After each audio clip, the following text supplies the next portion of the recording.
Bom, gente, boa tarde. Então, vamos começar a atividade de hoje. Hoje é o Rodrigo que vai apresentar a revisão dele sobre profilaxia de crises convulsivas, tá?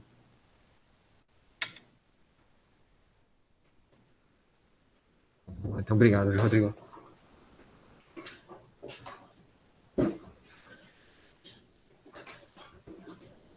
Boa tarde a todo mundo. Rodrigo aqui, R3. Então vamos lá, profilaxia de crises convulsivas na UTI. Então, antes só uma definição. O status epiléptico é uma condição resultante aí da falha dos mecanismos de abortar crises convulsivas ou da persistência de um estímulo epileptogênico muito importante. A depender da duração disso, o paciente pode vir a ter injúria ou morte neuronal, e essa Liga Internacional aí de Combate à Epilepsia propõe dois tempos, um T1 de 5 minutos, que marca crises aí com maior chance de serem difíceis de controlar, mais chance de trazer dano aí persistente ao paciente, e 30 minutos como um T2, um segundo tempo, a partir do qual realmente aumenta muito a chance do paciente vir a ter lesão neuronal decorrente disso. Esses valores aí de 5 e de 30 minutos, algo derivado de estudo com animais, mas também com uma boa parcela de arbitrariedade. Já para o status não convulsivo, esses números, esses valores são ainda mais especulativos. Então a questão é, será que faz sentido tentar prevenir esse evento no ambiente de terapia intensiva? Então eu fui dar uma olhadinha na mortalidade do status convulsivo. Então, no primeiro episódio de status convulsivo, mostra-se aí uma mortalidade em torno de 20, 30, 15%, bem variável entre os estudos. Mas chama atenção que essa mortalidade parece estar muito mais associada com qual é a causa etiológica desse status convulsivo, porque o motivo disso ter acontecido com o paciente. E aí a gente já vê que se decorre de uma lesão anóxica ou de uma lesão cerebrovascular, a mortalidade desses pacientes é muito mais alta. Então aqui a gente vê nesse outro estudo que hipóxia, o AVC, a anóxia têm mortalidades muito altas. Porém, por outro lado, os pacientes que entraram em status convulsivo porque eram epiléticos, não tiveram uma nova lesão, mas estavam com nível baixo aí das medicações que eles usavam para controlar, têm uma mortalidade já bem mais baixa. Aqui nessa casuística, 4% de mortalidade.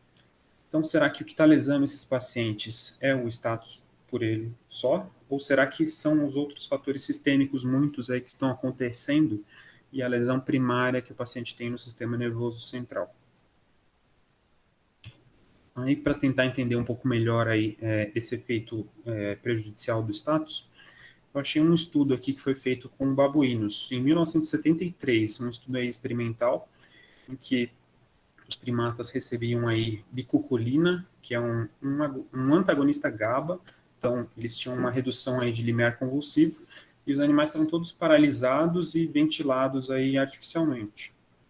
Então eles entravam em status convulsivo, porém bloqueados, e ventilando os valores aqui, medidas fisiológicas, eram mantidos mais ou menos estáveis para esses pacientes todos. Nada desandava muito. E apesar disso, quando fizeram uma avaliação a posteriori de anátomo patológico do sistema nervoso central desses pacientes, foi visto que, a despeito deles terem sido mantidos estáveis, do ponto de vista fisiológico, eles fizeram lesões aí no sistema nervoso central, lesões isquêmicas, em tálamo, córtex, cerebelo, hipocampo. Então, mesmo que o paciente seja mantido estável, parece ter algum efeito prejudicial aí no sistema nervoso central. Inclusive, tem casos aí de relatos de pacientes, mesmo de humanos, pacientes que acabaram indo para necrópsia depois de ter tido status convulsivo, e que mesmo mantidos aí com pressão boa, não hipoxemia resolvida, glicemia boa, não tinham hipertermia, eles também apresentavam lesões semelhantes aí em sistema nervoso central, injúria aí, isquêmica em neurônios, com dano neuronal difuso, gliose reacional, astrocitose. Outros estudos aqui, esse da Neurology de 1990, busca explicar aí o que é que acontece. E ele propõe que são duas fases que se sucedem. A primeira, com aumento da demanda metabólica desses pacientes, aumento do fluxo cerebral, aumento da atividade autonômica, a gente vê uma PA aumentada, glicemia, sudorese, febre, salivação, tudo isso que a gente vê no paciente aí em status. e seguida por uma segunda fase, em que esse paciente vai perdendo a autorregulação cerebral, redução do fluxo cerebral, a gente vê um aumento da PIC e redução da pressão de perfusão, um desacoplamento aí de DO2 e VO2, e na sequência dissociação eletromecânica. Então é isso que essa figura busca aí demonstrar. Então o paciente apresentando aí, a princípio, aumento da circulação cerebral, aumento da utilização de glicose, mantendo um nível aqui de oxigenação do parênquima ainda aceitável na primeira fase, um aumento compensatório da pressão desses pacientes e ainda um uso de uma disponibilidade de glicose aceitável. Porém, em algum momento essa autorregulação cerebral passa a ser perdida, o paciente já não tem mais mecanismos compensatórios e, a partir daí, ocorre lesão neuronal. As repercussões são no sistema cardiovascular, repercussões cerebrais, metabólicas, respiratórias, múltiplos órgãos aí vão acabar sendo acometidos na sequência. Ok, então em relação à mortalidade parece ter algum impacto. E prejuízo funcional, será que existe prejuízo funcional para esses pacientes que entraram em status epiléptico? Então a gente tem aqui uma revisão, 248 pacientes em status, e admitidos em 18 unidades de terapia intensiva diferentes na França, em 2005 a 2007, e foram avaliados para desfecho funcional com Glasgow Outcome Scale, em 90 dias. Os pacientes tinham, em sua maioria, aí, status relacionados a AVC, uso de álcool ou retirada de anticonvulsivantes. Não tinha pacientes aqui com encefalopatia hipóxica. Foi visto que alguns determinantes se correlacionavam aqui com um pior prognóstico, sendo idade, a duração do status, se ele tinha déficit neurológico focal, refratariedade, se tinha algum insulto cerebral. E, além disso, em relação ao desfecho funcional, foi visto que só 42,4% deles realmente tinham uma recuperação completa. Então, parece ter um prejuízo funcional aí associado. Então, veio a ideia de, será que se a gente prevenir esse evento, o desfecho para os pacientes vai ser melhor? Em quais cenários faria algum sentido a gente tentar prevenir? E as ideias são que no TBI, na hemorragia subaracnoidea, no AVCH, neoplasias cerebrais, AVC isquêmico, meningite, seriam algumas possibilidades aí de cenários em que faria sentido tentar prevenir crises convulsivas. Então, em primeiro lugar, no TBI, a gente determina que as crises precoces são as que acontecem até 7 dias e as crises mais tardias as que acontecem depois de 7 dias. A gente vê que a correlação de crises convulsivas com TBI é alguma coisa já muito bem estabelecida. Boa parte dos dados tem origem em dados militares. Existem dados aí desde a Primeira Guerra Mundial correlacionando as crises convulsivas com o trauma crânioencefálico e também séries de dados civis. E a gente vê que as séries de dados militares têm uma incidência bem mais alta do que os dados civis. E analisando esses dados aí um pouquinho mais a fundo, a gente vê que talvez isso ocorra, porque fica claro que quanto mais grave a lesão do sistema nervoso central que esse paciente sofre, maior é a chance dele vir a apresentar crises convulsivas. A gente vê que se tiver penetração da dura ou se tiver um envolvimento de múltiplos lobos, a chance do paciente vir a ter crises convulsivas é maior. E esse dado se confirma também nas séries civis. A gente vê que quanto mais grave a lesão do sistema nervoso central, mais alta a probabilidade do paciente evoluir com crise convulsiva. Um estudo populacional, publicado em 98, no New England, que tem 4.541 pacientes, 2/3 de adulto, 1/3 aí de crianças, e revisou dados de 50 anos, dividindo os TCEs em mais leve, moderado, mais graves, não exatamente da forma que a gente divide aí hoje. E conseguiu mostrar esse dado, de forma retrospectiva, é claro, mas mostrando que os pacientes com injúrias mais severas apresentavam probabilidades bem mais altas aí de vir a ter crises convulsivas na sequência. Além disso, trouxe aí na análise multivariada alguns fatores de risco que estariam mais relacionados ao desenvolvimento das crises convulsivas, que seriam contusões cerebrais com hematoma subdural, fratura do crânio, perda de consciência ou amnésia mais prolongada, e uma idade maior do que 65 anos. E na sequência vem o trabalho que é um RCT, talvez o que mais relevante aí nesse contexto de traumatismo crânioencefálico, de TBI e profilaxia. Então, foram pacientes aqui randomizados entre 1983 e 87, que tivessem lesões cerebrais aí tidas com de alto risco de crises convulsivas, que é a contusão cortical, paciente que tem subdural, epidural, hematoma intracerebral, a fratura do crânio, uma lesão penetrante, ou até ter tido crise nas primeiras 24 horas, ou um Glasgow menor ou igual a 10 na admissão. Os pacientes foram randomizados para usar fenitoína, tá? Eles eram impregnados, eles recebiam uma dose de ataque e tinham os níveis medidos, ou eles usariam placebo. E a ideia é que esses pacientes mantivessem a droga por 12 meses e fossem acompanhados por 24 meses. Foram 208 pacientes no grupo da fenitoína, 196 pacientes no grupo do placebo, em grupos bastante semelhantes. E o que eles viram? Que, ao fim de 2 anos, a incidência de crises convulsivas nesses dois grupos era muito parecida, não existia diferença estatística entre eles, com 27,5% em um e 21% no outro. Então, por longo prazo, as crises mais tardias realmente não apresentam diferença. Porém, se eles analisassem só os dados dos primeiros 7 dias, aí sim eles viram que existia 3,6% de chance aqui no grupo em uso de fenitoína e 14,2% no grupo em uso de placebo, com significância estatística. Em relação à mortalidade, sem diferença entre os dois grupos, 24% e 21% ao fim de 2 anos. E a outra preocupação, reações idiosincráticas, especificamente nesse grupo, eles não viram lesões muito graves, mas por conta de rash, 17 pacientes tiveram que parar a fenitoína e 4 pacientes tiveram que parar ou interromper o placebo, com diferença estatística aqui. Confirmou-se aquela hipótese aqui do inicial do estudo de que esses pacientes com essas características que permitiam a inclusão deles, realmente eles têm probabilidades aí aumentadas de vir a apresentar crises convulsivas.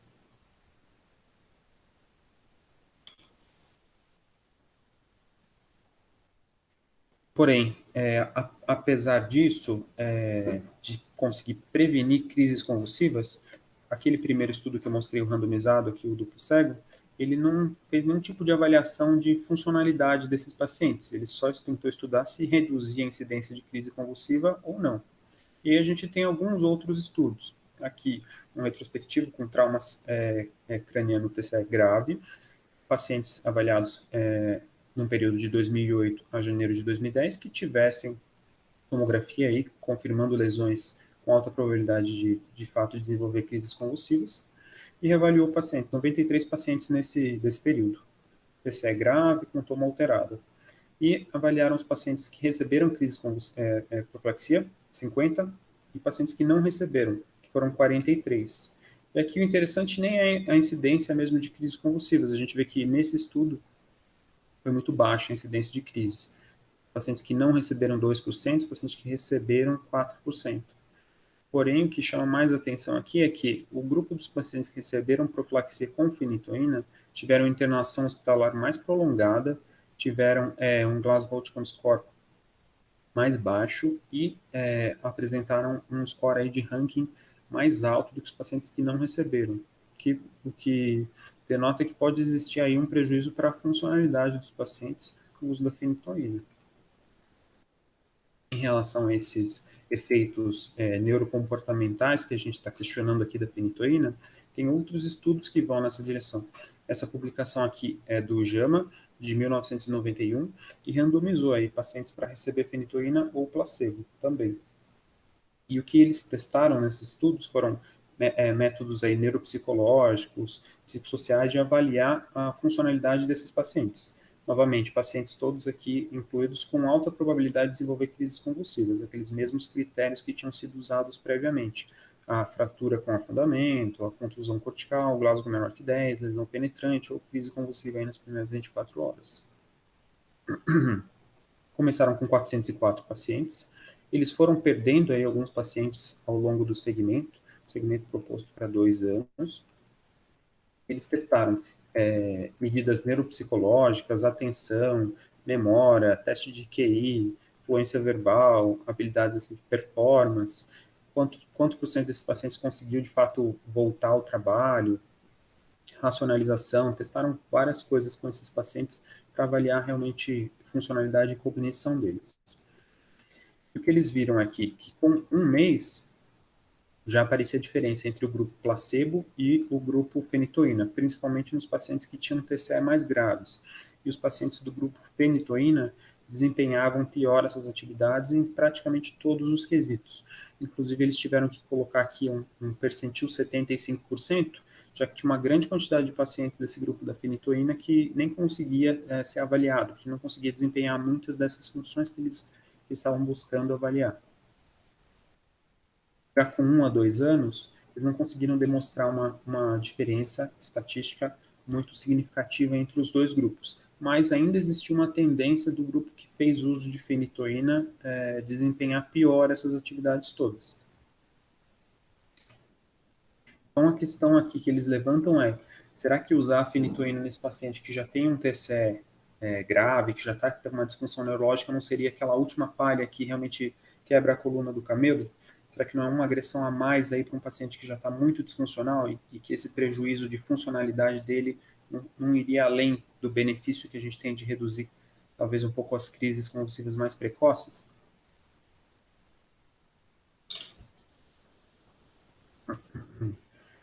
Outras drogas também chegaram a ser testadas. Esse grupo também, o mesmo grupo que fez a maior parte desses estudos, a doutora Nancy Tenkin, testou o uso de valproato nesse contexto também, com estudos aí de mesmo perfil. Ela randomizou pacientes com TCE grave, com alta probabilidade de crise, esse aqui para usar fenitoína ou para usar valproato.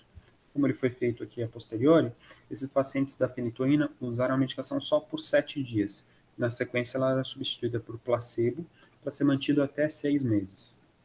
Já o grupo valproato foi dividido em 2 subgrupos. Um que ia usar valproato até 6 meses e outro que ia fazer uso do valproato por 1 mês, substituindo ele na sequência por placebo do primeiro mês até o 6º mês. E esses pacientes foram avaliados aí ao longo de 2 anos. Eles encontraram que as crises precoces aconteceram em 4,5% no grupo valproato, 1,5% no grupo fenitoína. Ambos são menores do que o esperado com placebo. Porém, convulsões mais tardias, crises mais tardias, já não encontrou-se diferença aí, estatística entre os dois grupos e aparentemente uma tendência até um pouquinho maior de acontecer crise convulsiva no paciente que fez uso de anticonvulsivante por um período mais prolongado. E essa curva que está mais acima é o paciente que fez uso do valproato por 6 meses, enquanto as duas que estão mais abaixo é fenitoína por 7 dias e valproato por 1 mês. E em relação à mortalidade, também sem significância estatística, mas uma leve tendência de ter uma mortalidade um pouco maior no grupo que fez uso de valproato.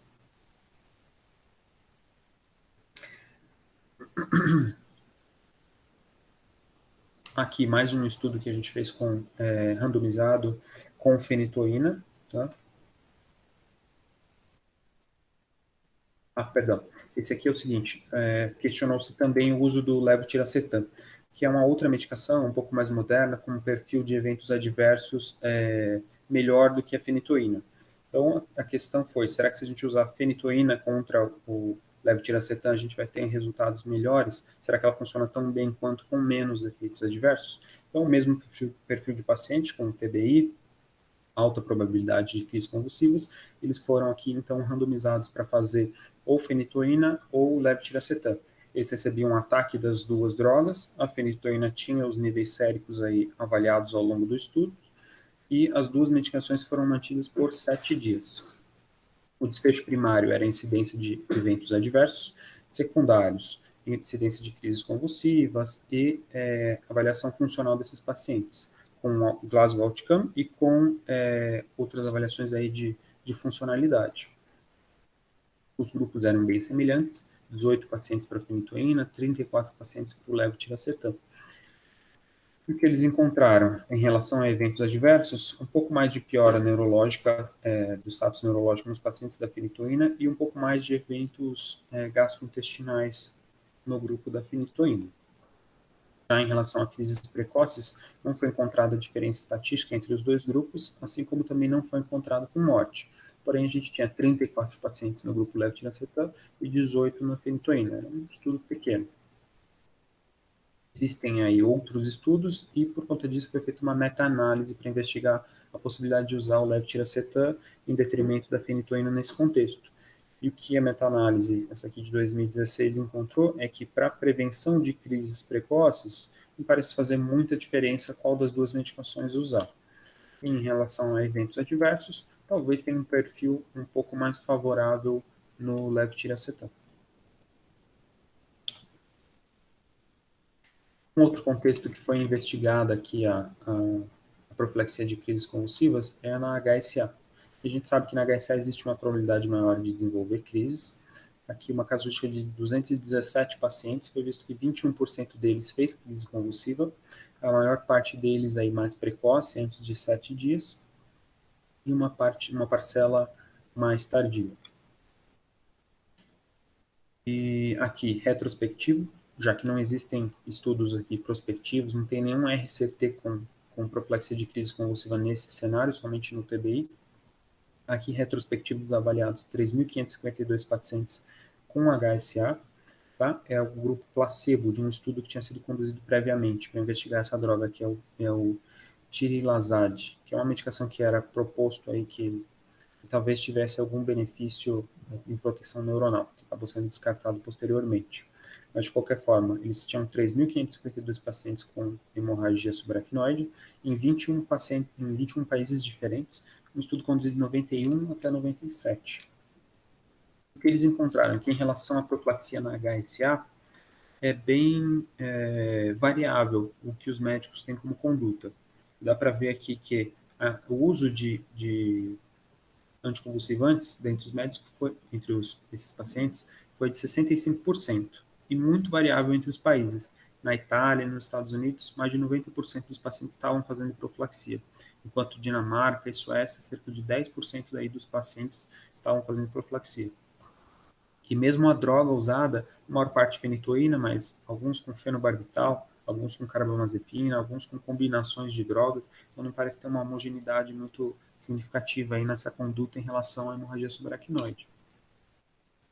E, analisando aí o que eles tinham de desfecho, o que eles viram retrospectivamente como desfecho, através de regressão logística, eles conseguiram demonstrar um aumento aqui de probabilidade de desfechos desfavoráveis no grupo de uso de profilaxia, assim como um aumento da chance desses pacientes desenvolverem vasoespasmo sintomático, piora neurológica, infarto cerebral, febre persistente. Então, não parecia ser um perfil muito favorável ao uso do anticonvulsivante nesse contexto de HSA. Assim como, novamente, aquela questão da funcionalidade desses pacientes. Outros estudos, esse aqui do Stroke de 2005, buscando correlacionar aí piora de funcionalidade com o uso de profilaxia de crise convulsiva. Então, foram 527 pacientes com HSA de 96 até 2000 que foram avaliados, e de forma retrospectiva, eles buscaram definir aí qual que era a carga de fenitoína que esses pacientes tinham usado, avaliando quanto eles tinham de nível sérico e multiplicando aí o que eles tinham de nível sérico pelo tempo que esses pacientes, pelo tanto, quantidade de dias que esses pacientes fizeram uso de fenitoína. Avaliaram eles com escala de ranking e com outros testes para avaliar o nível cognitivo desses pacientes. Eles conseguiram aí com regressão logística mostrar, mesmo na análise multivariada, que dava para correlacionar a carga de fenitoína que os pacientes fizeram com a piora de cognição desses pacientes. Então, o que esse gráfico aqui mostra, essa figura, é que quanto mais alta a carga de fenitoína desses pacientes, tende a ser pior o desfecho em cognição deles. Em pacientes com tumor, um tumor cerebral, existe também revisão para isso, existem meta-análises aqui para isso, mas, novamente, o perfil não parece ser muito favorável para o uso de profilaxia de anticonvulsivantes nesses pacientes. Os trabalhos aqui que tentaram mostraram que a incidência de crises, seja para tumor primário, seja para tumor metastático, não variou de forma significativa com o uso de profilaxia, que talvez seja um um risco expor esses pacientes a anticonvulsivantes, imaginando que já são pacientes aí com tumor do sistema nervoso central, já deve ter possivelmente um prejuízo cognitivo relacionado a isso, pacientes que normalmente estão usando quimioterápicos e que vão ser sujeitos aí a interações medicamentosas bem mais arriscadas se a gente ainda incluir uma profilaxia de crise convulsiva aqui. Então, aparentemente, sem uma indicação com benefício comprovado para pacientes com lesão do sistema nervoso central. E no paciente com AVCH, também, a gente tem aqui revisão com 13.033 pacientes avaliados, 11% aqui desses pacientes com AVCH tiveram crise convulsiva, mas a crise convulsiva nesses pacientes não foi possível demonstrar que prejudicasse eles com risco maior de mortalidade na evolução. Então, os pacientes têm uma chance maior de fazer crise convulsiva, mas não necessariamente isso vai acarretar em prejuízo para eles, pelo menos não em mortalidade, de forma que fica difícil justificar o uso dessa profilaxia nesses pacientes. Mesmo em análise de subgrupos, não se conseguiu mostrar que nenhum desses subgrupos de paciente com AVCH, o fato dele ter tido uma crise convulsiva trouxesse uma maior chance de mortalidade para ele. E, novamente, em pacientes com AVCH, possivelmente também prejuízo de funcionalidade. Aqui o que a gente viu é também o braço placebo de um outro estudo, submetido aqui à regressão logística. Eles avaliaram se os pacientes que tinham feito tinham AVCH e tinham feito uso de profilaxia de crise convulsiva apresentaram algum desfecho pior. E o que eles conseguiram correlacionar aqui com o desfecho pior realmente foi esses pacientes que o uso profilático de medicação anticonvulsivante. Então, novamente aqui, tanto na regressão univariada quanto na multivariada, foi um fator de risco para desfecho pior em funcionalidade o paciente ter feito o uso de profilaxia no contexto do AVCH. É isso. Em relação a meningite ou AVCI, as evidências são piores. Assim, a AVCI realmente segue nessa mesma linha de que não existe um benefício claro. E para meningite, eu acho que embora seja frequente a crise convulsiva, tem ainda menos estudo mostrando que tem algum benefício. Realmente não parece ter um papel a profilaxia de crise convulsiva nesses cenários. Então, o que fica mais aí, os dois mais possíveis são a hemorragia subaracnoide, que a evidência é bem fraca, e no TBI, que é algo discutível. É isso.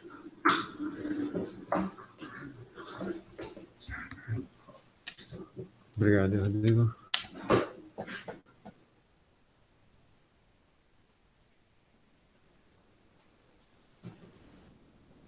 Bom, gente, façam aí suas perguntas para o Rodrigo.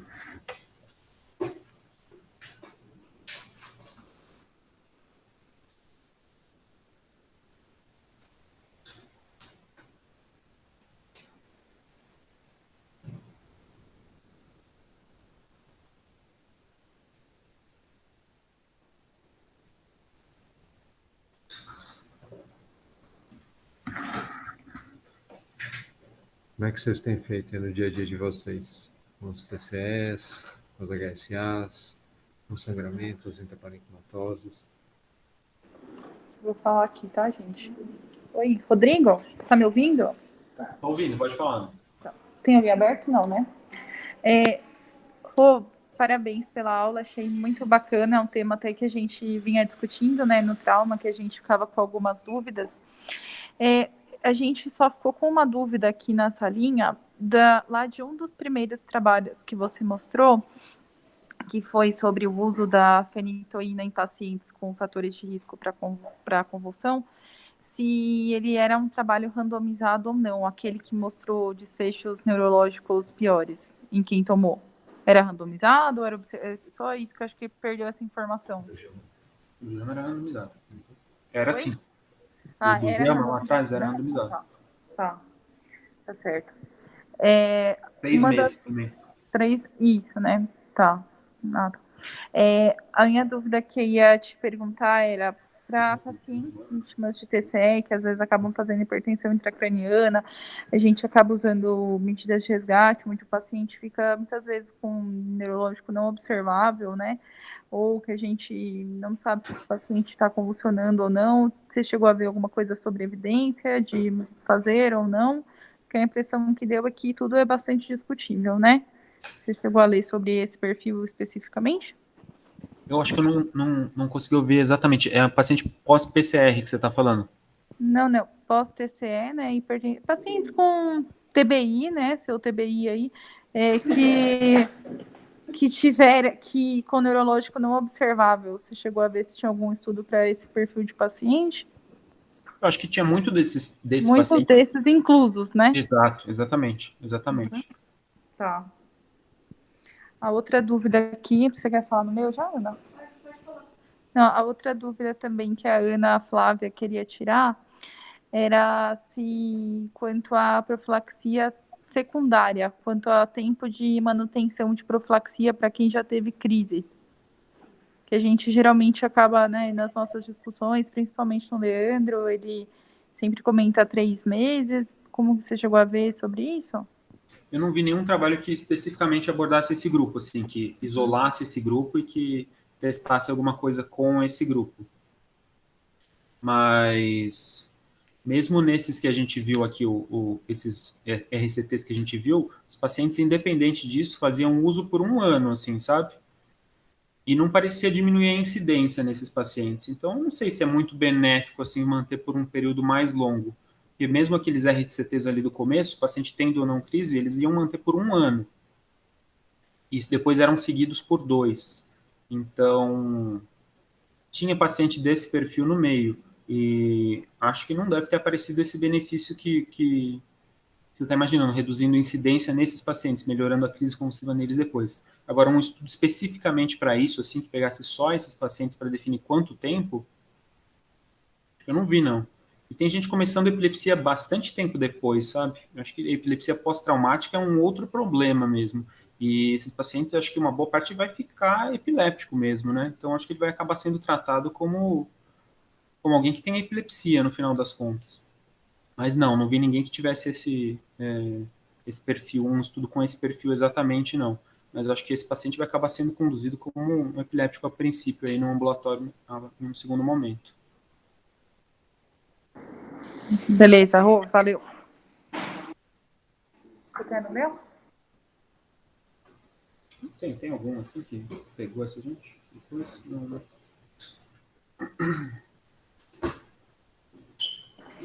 Pera, você vai falar? Vocês estão. Peraí. Alô, vocês estão me ouvindo? Sim, pode falar, André. Tá. Cara, assim, pô, muito legal a aula, Rodrigo. Obrigadão, cara. Achei muito esclarecedor. Uma coisa que eu fiquei pensando, você falou bastante dessa questão de piora funcional nos pacientes que usaram fenitoína aí por muito tempo, né? Pensando talvez no mecanismo de ação, acho que pelo que eu entendo, a fenitoína aumenta um pouco o limiar para a despolarização dos neurônios, né? Mexe nos canais de sódio e tal. Tem algum racional para essa perda de funcionalidade nos pacientes que usam fenitoína? Tipo, você deu alguma coisa sobre qual seria o mecanismo para essa medicação, tipo, piorar a funcionalidade dos pacientes? Não fui muito atrás, não, André. Eu acho que é até uma coisa que dá para se estudar, mas eu não fui muito atrás de entender exatamente o mecanismo pelo qual usar a fenitoína piora a cognição dos pacientes.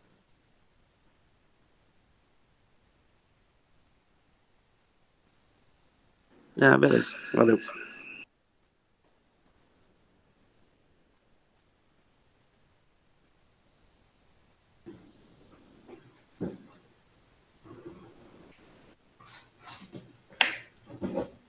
Bom, gente, acho que assim, o Rodrigo apresentou de forma aí bem interessante o que a gente tem de publicações sobre o tema profilaxia nas principais síndromes, né, nas principais causas de internação para os doentes neurológicos agudos.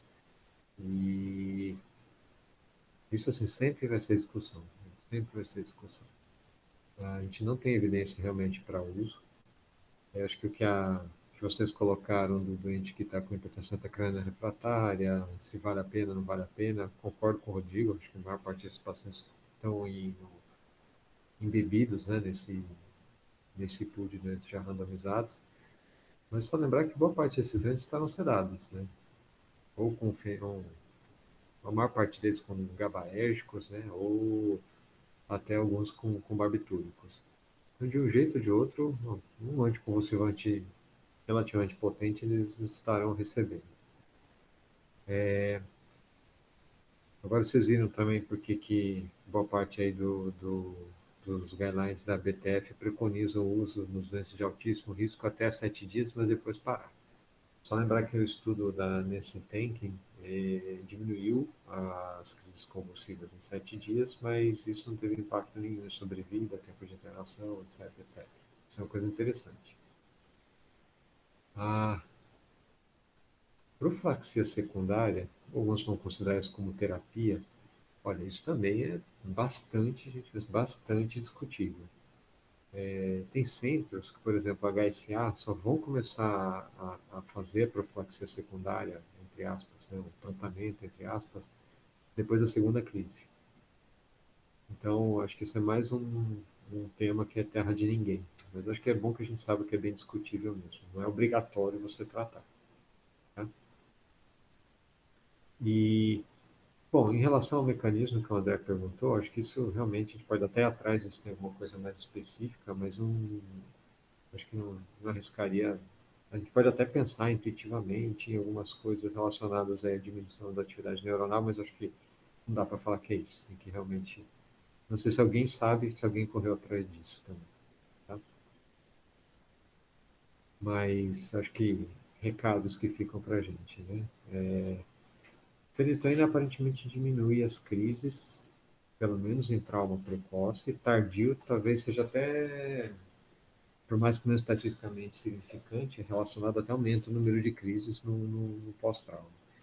Em todas as síndromes que a gente tem dos doentes neurológicos agudos, lembrar que o declínio cognitivo é uma coisa que é associada mesmo. Tá? Acho que isso é uma coisa importante para a gente ter na cabeça. Não é para brigar com ninguém, porque não está dando, porque deixou de dar, etc, etc.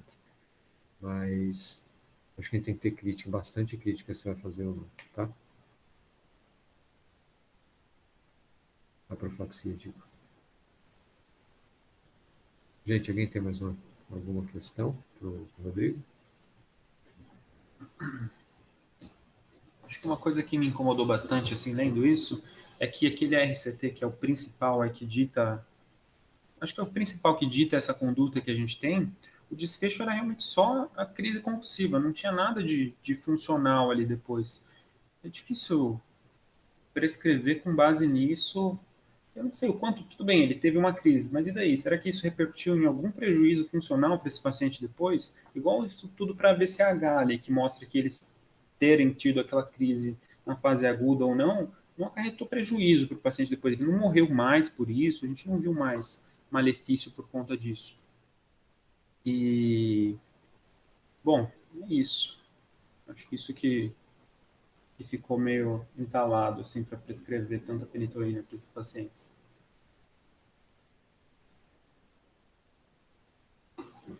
Está falando da fenitoína, mas aparentemente, se a gente for pensar de forma em rede, né, assim, indireta, isso também é válido para o valproato e para o levetiracetam. Né? Oi, professor, tá me ouvindo? Diga aí, Pedro. Uma outra dúvida que eu tenho é com relação àquela crise que é peri-evento, seja peri-TCE ou logo no ictus da HSA. Como a gente considera esse paciente? Se a gente considera como, teve uma crise sintomática, então é profilaxia secundária ou é terapêutica, ou se eu vou considerar ainda muito peri-evento, nesses primeiros minutos, horas pós o evento, eu ainda classifico como, se eu resolver usar fenitoína, como sendo uma profilática, se a gente tem a resposta disso em algum lugar. Uma boa pergunta, Pedro. Só que deixa eu só começar com a pergunta antes. Como é que a gente sabe se isso foi crise ou não? Às vezes a gente está chamando de uma crise o doente que simplesmente perdeu consciência com os olhos com uma rotação superior, um desvio superior. Será que isso é crise mesmo? Não foi só o evento do doente perder a consciência? Às vezes é um pouco difícil nesse sentido. Mas, se você tiver na dúvida, eu acho que a gente retoma aquela ideia de que grandes centros, às vezes, só tratam a segunda crise. Então, você trata assim, na dúvida, você tratar alguma crise que você não tem certeza que foi, talvez você não esteja pagando um preço muito caro não fazer profilaxia. Agora, aquele doente que ficou convulsionando, teve crise tônico-clônica bem relatada, aí, cara, acho que é terra de ninguém. Se você fizer, tá certo. Se você não fizer, também pode estar certo ou estar errado, tá? Mas eu acho que, assim, na dúvida, aquele que é bem relatado, o dente olhou para cima. Talvez não seja errado você deixar sem nada.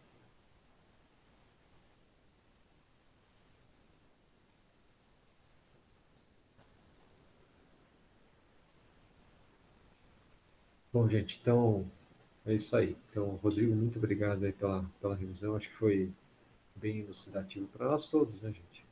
E acho que vão almoçar todo mundo até segunda-feira. Tchau, tchau para vocês.